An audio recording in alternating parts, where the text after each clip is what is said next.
नमस्कार दोस्तों। आधुनिक इतिहास श्रृंखला में हम लोग राष्ट्रीय आंदोलन पढ़ रहे हैं। उसमें पिछली क्लास में हमने जो किया उसके आगे हम लोग आज मार्ले मिंटो सुधार के बारे में पढ़ेंगे और उसमें कहना चाहेंगे, दीपक तो अंधेरे में जला करते हैं, फूल तो कांटों में खिला करते हैं, थक कर मत बैठ मंजिल के मुसाफिर, हीरे अक्सर कोयले में मिला करते हैं, हीरे अक्सर कोयले में मिला करते हैं। आइए शुरू करते हैं मार्ले मिंटो सुधार। मार्ले मिंटो सुधार, मार्ले उस समय सेक्रेटरी ऑफ स्टेट, जिसे राज्य सचिव कहा जाता था या भारत सचिव कहा जाता था, ये लंदन में रहता था। भारतीय मामलों का पार्लियामेंट के प्रति जवाबदेह होता था। तो ये था मार्ले, राज्य सचिव था। और मिंटो तत्कालीन भारत का वायसराय था, वाइसरॉय। अब इसने क्या किया कि मार्ले मिंटो को पत्र लिखता है। ये भारत शासन अधिनियम 1909 को ही मार्ले मिंटो सुधार कहा गया है।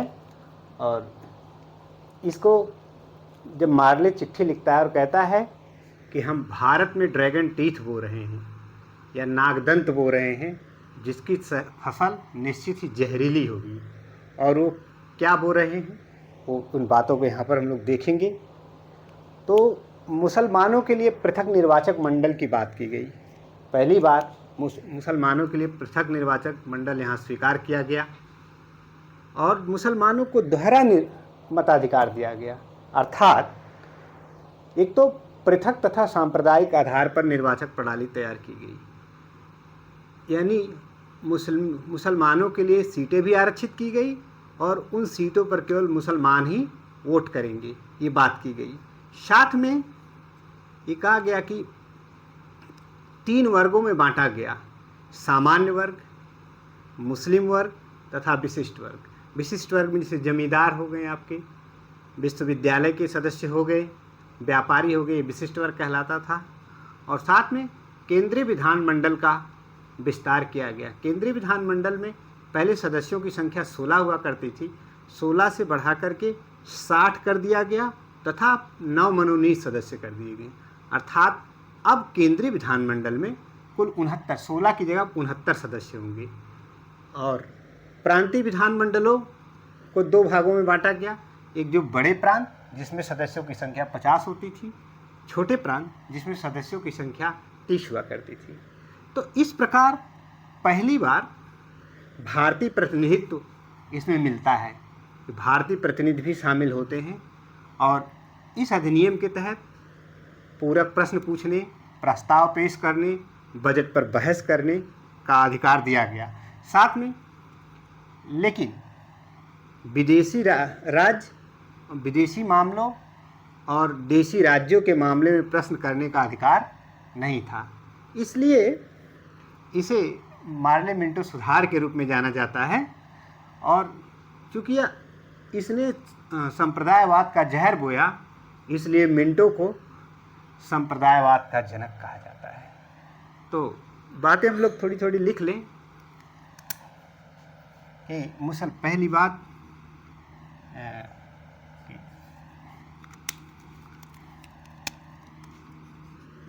मुसलमानों के लिए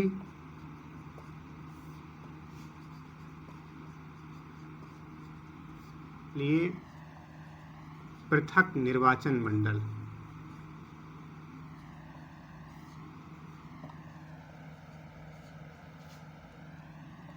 स्वीकार किया गया।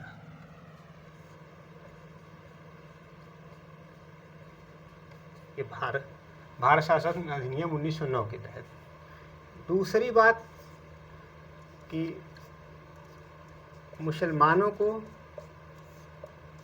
दोहरा मताधिकार दिया गया। मताधिकार दिया गया।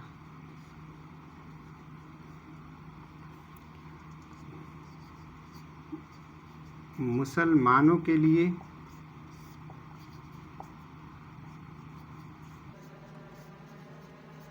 कुछ सीटें आरक्षित की गई सीटें आरक्षित की गई तथा इन सीटों पर केवल मुस्लिम मतदाता ही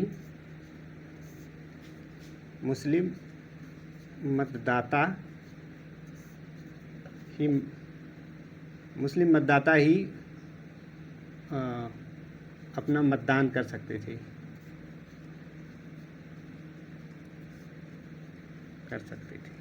एक बात तो ये थी।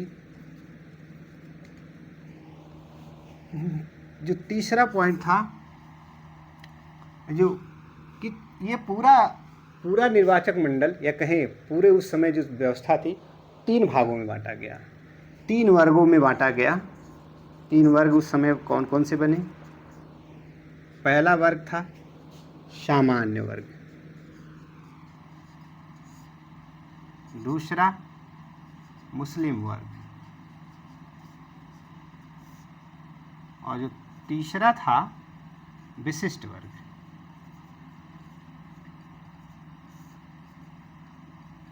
विशिष्ट वर्ग में यहाँ जमींदार, लिख दे रहा हूँ, यहाँ जगह तो नहीं, जमींदार, विश्वविद्यालय के सदस्य और संभ्रांत लोगों के लिए ये सीटें आरक्षित की गई। तो और केंद्रीय विधानमंडलों का विस्तार किया गया, केंद्रीय तथा प्रांतीय विधानमंडलों का। तो केंद्रीय विधानमंडल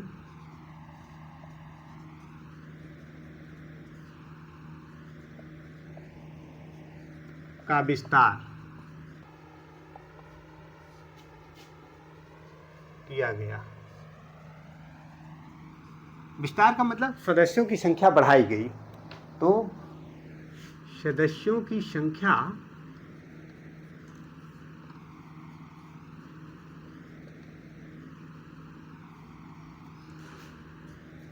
सोलह से बढ़ाकर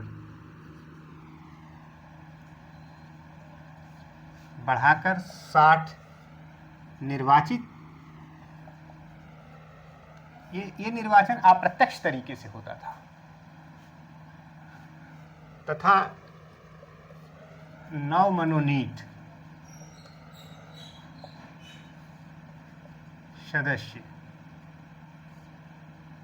सदस्यों को मिलाकर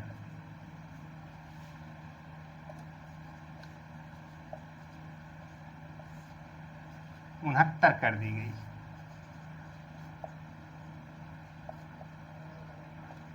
यानी अब वायसराय कार्यकारिणी में जब संख्या बढ़ जाती है तब क्या होता है, जो 5वीं बात आती है,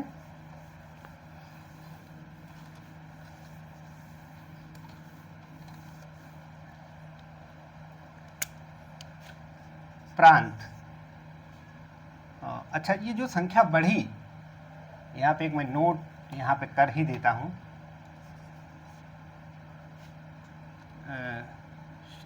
डॉक्टर सत्येंद्र प्रसाद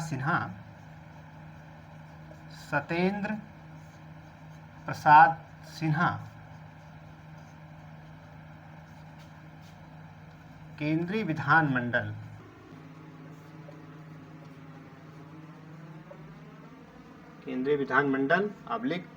वायसराय की कार्यकारिणी में, वायसराय की कार्यकारिणी में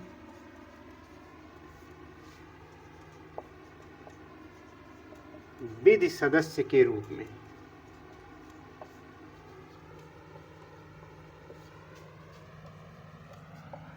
में प्रथम भारतीय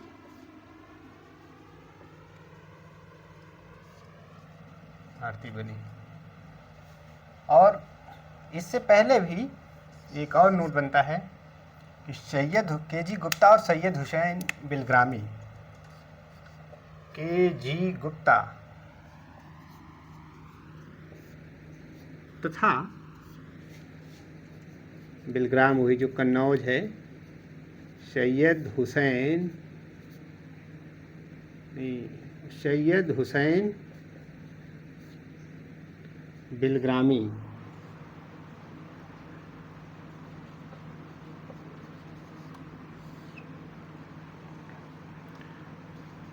को 1960 में, ध्यान देने की बात है कि डॉक्टर सत्येंद्र प्रसाद सिन्हा को 24 मार्च, या मैं तिथि चाहूँ तो मेंशन कर दूँ, 24 मार्च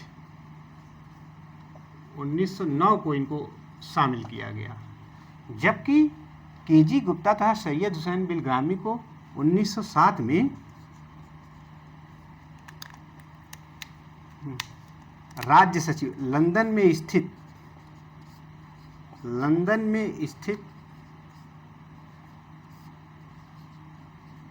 भारत परिषद का सदस्य बनाया गया था, या राज्य सचिव जो बैठता था सेक्रेटरी ऑफ स्टेट, उसके नेतृत्व में जो भारत परिषद लंदन में होती थी उसी का सदस्य बनाए गए थे दोनों, केजी गुप्ता और सैयद हुसैन बिलग्रामी।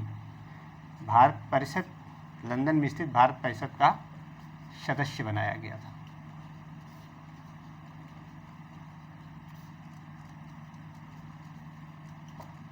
तो इस पाँच करके आप नोट बना लीजिएगा। आगे हम लिखते हैं। इस तरह से 4 बात हुई। 5वीं बात अगर यहाँ आए तो पहली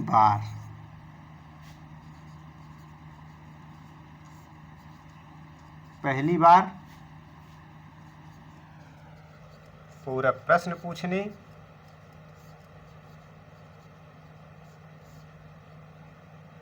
सुझाव देने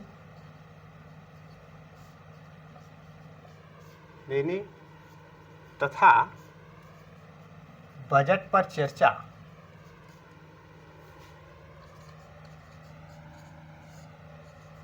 चर्चा का अधिकार दिया गया।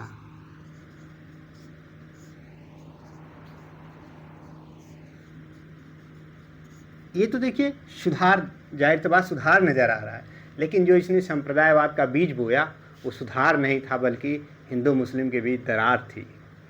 और साथ में क्या किया गया,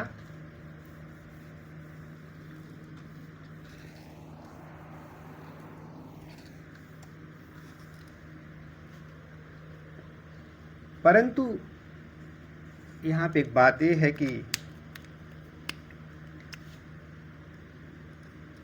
विदेशी मामलों तथा देशी राज्यों के संबंध में, देशी राज्यों के संबंध में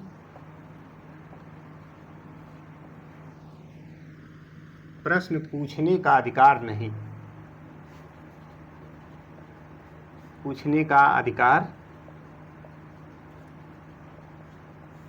अधिकार नहीं था।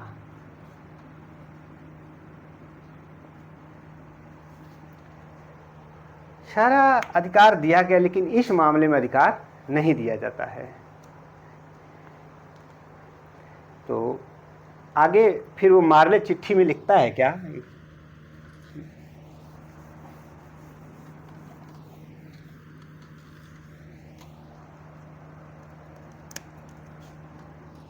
मार्ले मतलब सेक्रेटरी ऑफ स्टेट। मार्ले ने मिंटो को पत्र लिखा, मिंटो को पत्र में लिखा, वहां से चिट्ठी लिखता है कि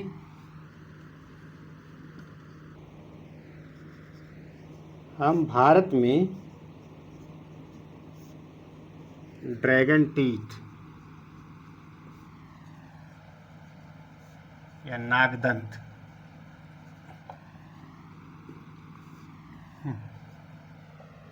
बो रहे हैं,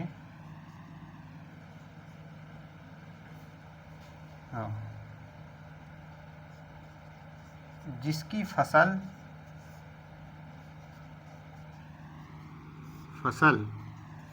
निश्चित रूप से जहरीली होगी।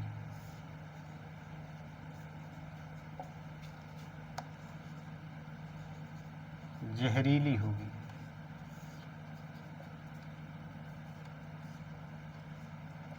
ये मार्ले कहता है, मिंटो को पत्र में लिखता है।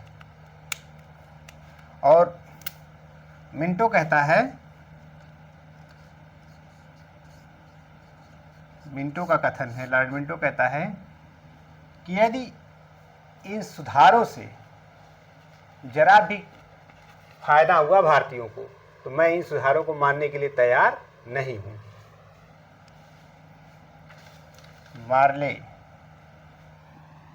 मार्ले परंतु एक बात यहां पे लिखेंगे, इसको नोट कर लें फिर मिटाते हैं इसको। मार्ले ही बल्कि कहता है, मिंटो नहीं। तो इस पत्र में ये बात किया। और दूसरी बात कहता है कि यदि इन सुधारों से किसी भी प्रकार से भारत में संसदीय व्यवस्था स्थापित होती है, यदि, दूसरा स्टेटमेंट इसका है, यदि इन सुधारों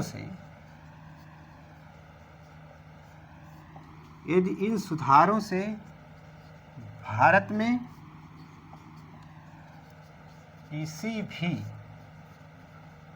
प्रकार से संसदीय व्यवस्था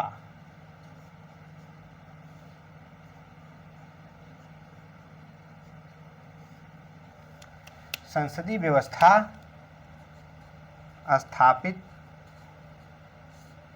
होती है तो मैं इन सुधारों से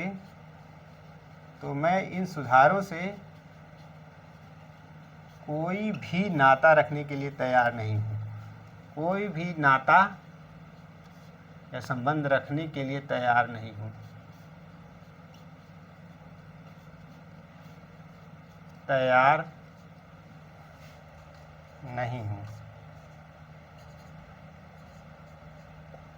अब देख लीजिए, दो स्टेटमेंट इसके हैं। एक तो जब इसने मार्ले मिंटो को पत्र लिखा, मार्ले ने मिंटो को, तो उसमें लिखा कि हम भारत में नागदंत बो रहे हैं जिसकी फसल निश्चित ही जहरीली होगी।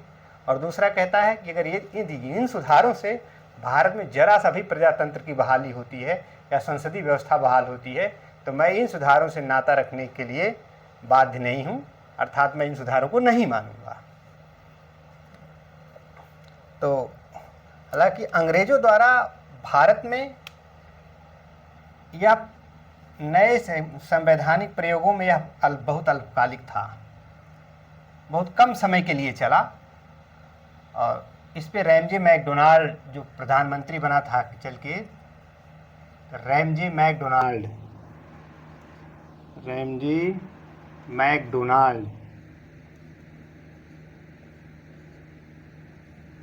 का कथन है, कहता है कि 1909 के अधिनियम को प्रजातंत्र तथा नौकरशाही के मध्य अस्थायी समझौता है।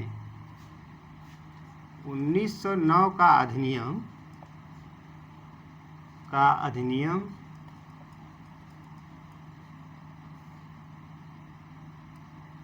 1909 का अधिनियम प्रजातंत्र तथा नौकरशाही के मध्य, प्रजातंत्र तथा नौकरशाही के मध्य अस्थायी समझौता है।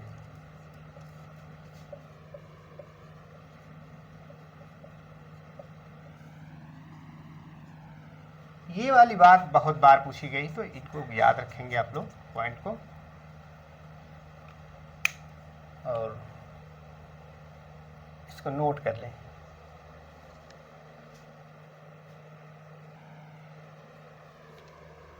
एक स्टेटमेंट और है उनका, कन्हैयालाल मणिकलाल मुंशी संविधान सभा के सदस्य भी रहे। तो के मुंशी ने कहा कि इस अधिनियम ने भारत में उभरते हुए प्रजातंत्र की हत्या कर दी।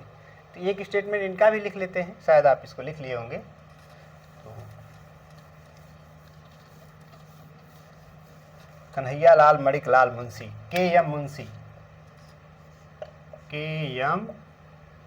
मुंशी के.एम. मुंशी का कथन है, इस अधिनियम मतलब 1909 का अधिनियम ने भारत में उभरते हुए प्रजातंत्र की हत्या कर दी।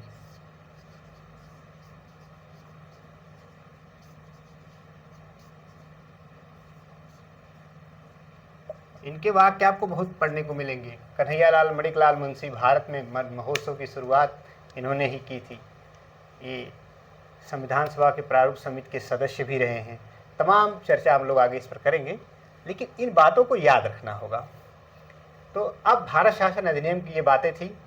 फिर इसके बाद दिल्ली दरबार लगता है। मैंने आपको बताया था कि कुल 3 बार दिल्ली दरबार लगा।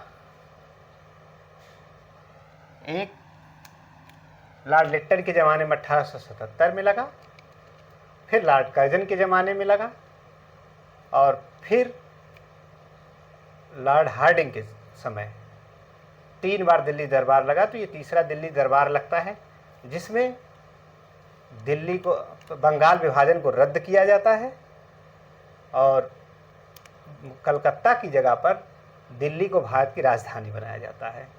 और 1 अप्रैल 1912 से दिल्ली भारत की राजधानी हो गई, और जो कि आज भी है।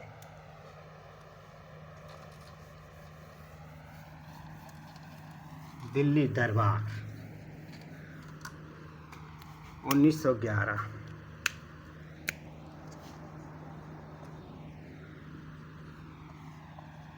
दिल्ली दरबार 1911।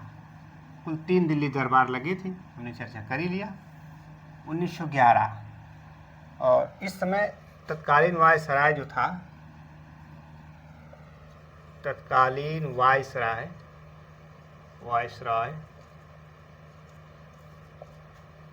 Lord Hardinge.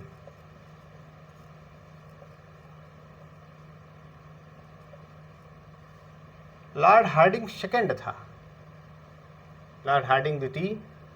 और जो प्रतिभाग करने आए थे, इसमें ब्रिटेन के सम्राट जॉर्ज पंचम, महारानी मेरी, ब्रिटेन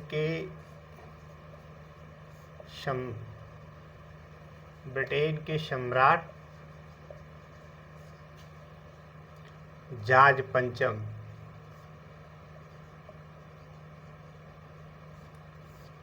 तथा महारानी मेरी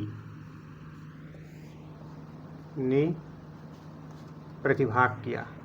यही गेस्ट बन के आए थे, चीफ गेस्ट प्रतिभाग किया। और जब ये आए तो ये वही वायसराय है जिसके ऊपर रासबिहारी बोस ने बम फेंकने की योजना बनाई। हालांकि ये बच गया बग्गी पे, और अन्य लोग मारे गए, जिसमें 4 लोगों को फांसी हुई। इन क्रांतिकारियों के बारे में हम एक अलग से, दिल्ली षड्यंत्र केस, नासिक षड्यंत्र केस, लाहौर षड्यंत्र केस, ये सारे केस को हम लोग एक क्लास में लेंगे, इसलिए उन चीज़ों पर जिक्र नहीं कर रहे हैं। फिर भी याद रखें कि सितंबर में यही इन्हीं के ऊपर बम फेंका गया था, लॉर्ड हार्डिंग के ऊपर ही। लेकिन हमारा यहाँ जो मुख्य टॉपिक ये है कि दिल्ली दरबार में हुआ क्या। इसमें एक बात हुई कि बंगाल विभाजन को रद्द किया गया। बंगाल विभाजन रद्द किया गया, यानी जैसे बंगाल था वैसे हो गया। एक बात हुई। और दूसरी बात जो थी, अभी बीपीएससी ने प्रश्न पूछा था, भारत की राजधानी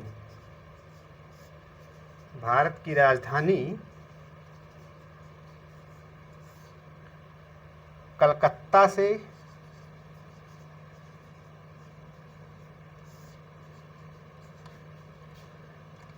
दिल्ली स्थानांतरित की गई। दिल्ली स्थानांतरित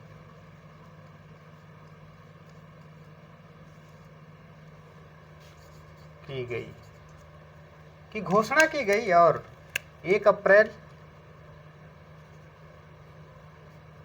1 अप्रैल 1912 को दिल्ली भारत की राजधानी बना। दिल्ली भारत की राजधानी बना।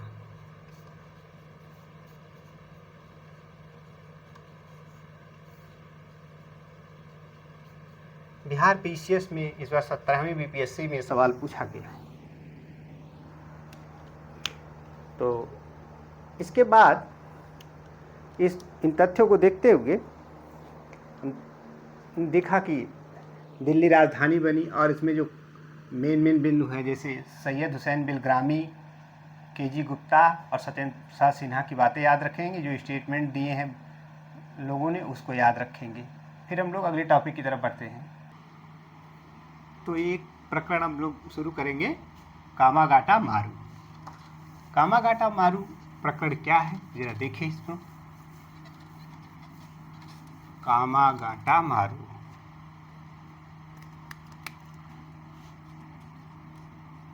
कामागाटा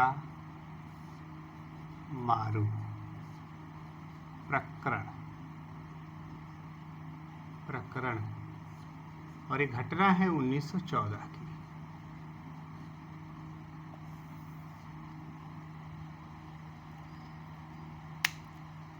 कामागाटा मारू एक जापानी जहाज है। जापानी जहाज था। नवंबर 1913 में कनाडा में 23 भारतीयों को आने के लिए अनुमति दिया था वहाँ के सुप्रीम कोर्ट ने, जो कि सीधे भारत से नहीं गए थे। यानी वहाँ कनाडा की सुप्रीम कोर्ट ने अनुमति दिया था कि 23 भारतीय कनाडा में आ सकते हैं, भले वो भारत से डायरेक्ट नहीं आ रहे हैं। जबकि कनाडा में नियम था कि यदि भारतीय सीधे भारत से आते हैं तो उन्हें आने की अनुमति है। अगर वे कोई अन्य दक्षिण पूर्व एशियाई देश से आते हैं तो डायरेक्ट वो कनाडा में नहीं आ सकते हैं। और ये नियम 1913 में था। और बाबा गुरदीप सिंह जब 23 भारतीयों की बात सुन करके कि 23 भारतीयों को अनुमति मिल गई थी, तो उन्होंने एक जापानी जहाज़ था, बाबा गुरदीप सिंह सिंगापुर के एक व्यापारी थे, उन्होंने एक जापानी जहाज़ जिसका नाम है कामागाटा मारू, उसको किराए पर लिया। उसमें 376 यात्रियों को लेकर के वे कनाडा के वैंकूवर बंदरगाह पर पहुंचते हैं। वैंकूवर बंदरगाह पर उन्हें उतरने नहीं दिया गया, क्योंकि ये नियम 1913 में पारित हुआ, तब तक समय बदल गया था, 1914 आ गया था, उन्हें उतरने नहीं दिया गया। हालांकि कनाडा में रह रहे भारतीय लोगों द्वारा एक शोर कमेटी का गठन किया गया। उस कमेटी ने भारतीयों के पक्ष में लड़ाई लड़ी और तब ब्रिटिश सरकार के आदेश पर इस जहाज को मोड़ दिया गया वापस जाने के लिए कलकत्ता के बजबज बंदरगाह पर। जब बजबज बंदरगाह पर यह जहाज कामागाटा मारू पहुंचा तो वहां पर पुलिस और यात्रियों के बीच झड़प हो गई, जिसमें 18 यात्री मारे गए और बाबा गुरदीप सिंह भूमिगत हो गए। और बाद में गांधी जी के कहने पर बाबा गुरदीप सिंह ने आत्मसमर्पण किया और उन्हें 5 साल की कैद हुई। तो ये है कामागाटा मारू प्रकरण। जरा इन बातों को थोड़ा थोड़ा लिख लेते हैं। कामागाटा मारू, ये घटना कहानी आप जान ही गए कि नवंबर 1913 में कनाडा की सुप्रीम कोर्ट ने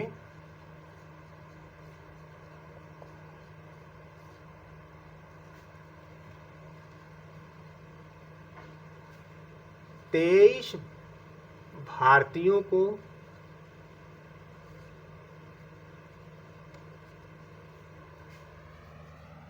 कनाडा आने की अनुमति दी,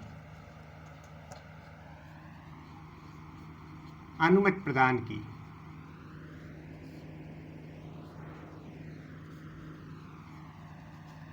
जो कि सीधे भारत से नहीं गए, भारत से नहीं गए थे।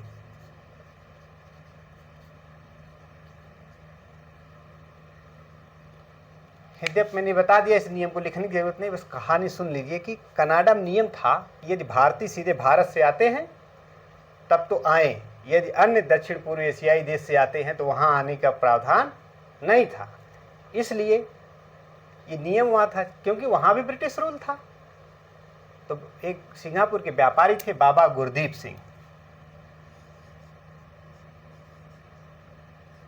बाबा गुरदीप सिंह सिंगापुर के व्यापारी थे।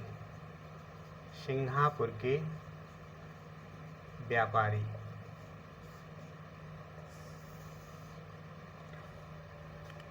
ने, बाबा गुरदीप ने एक जापानी जहाज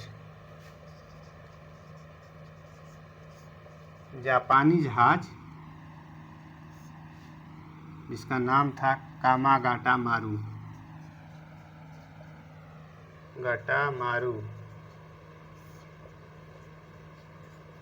किराए पर लिया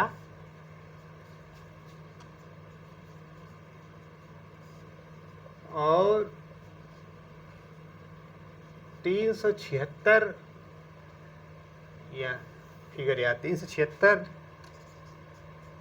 यात्रियों को लेकर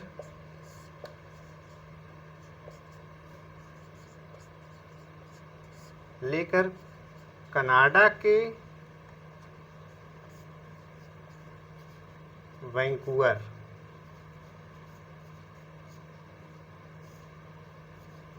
बंदरगाह पर पहुंचे।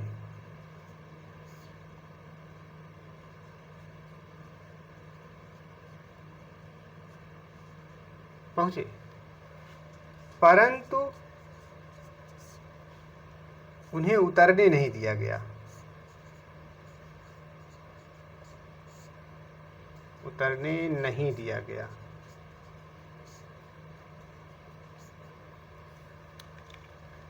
ऊपर लिखते हैं इसको मिटा के कि जब वहां उतरने नहीं दिया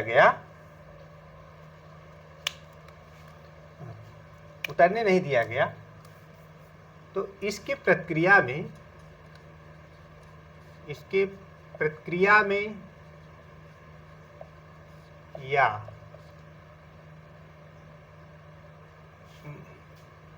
इनके बचाव में कनाडा में रह रहे भारतीयों द्वारा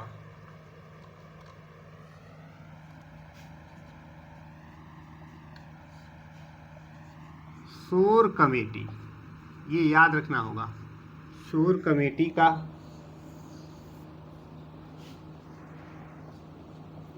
गठन किया गया। शोर कमेटी का गठन कर कानूनी लड़ाई लड़ी गई।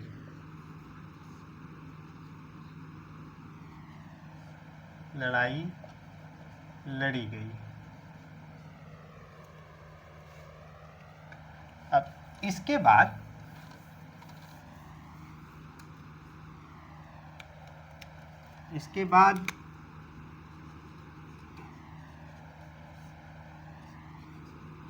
ब्रिटिश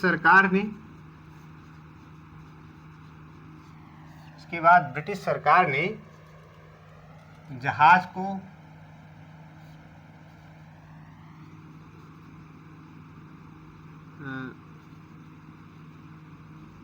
कलकत्ता के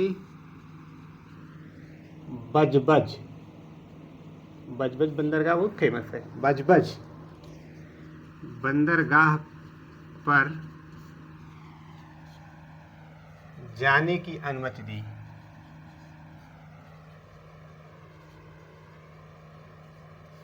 दी।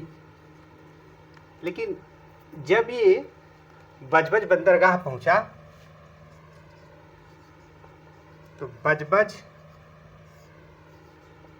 बंदरगाह पर यात्रियों तथा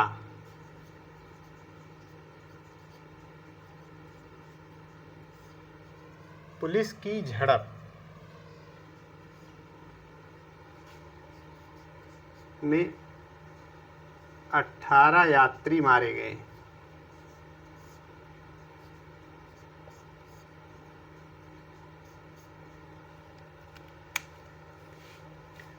और बाबा गुरदीप सिंह भूमिगत हो गए।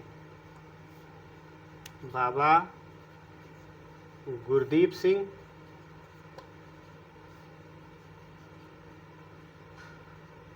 भूमिगत हो गए।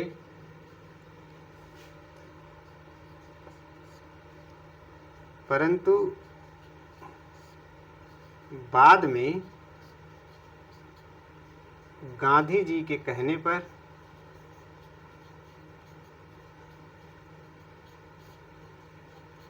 पर आत्मसमर्पण किया।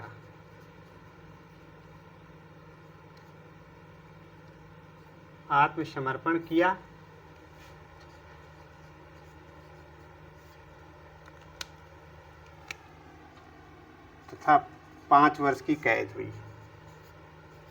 5 वर्ष की कैद हुई। ये था कामागाटा मारू प्रकरण, ये जहाज। इसमें याद करने की बात, एक तो शोर कमेटी को याद रखेंगे। कामागाटा मारू क्या है? कामागाटा मारू एक जापानी जहाज है और बजबज बंदरगाह जो कलकत्ता पर है, कलकत्ता के पास है, वहीं पर झड़प हुई। 18 यात्री मारे गए और बाबा गुरदीप सिंह का नाम। इतनी बातें आपको याद करनी होगी, तो इसे नोट कर सकते हैं। तो आज के लिए इतना ही। शेष अगली क्लास में। आपका समय शुभ हो।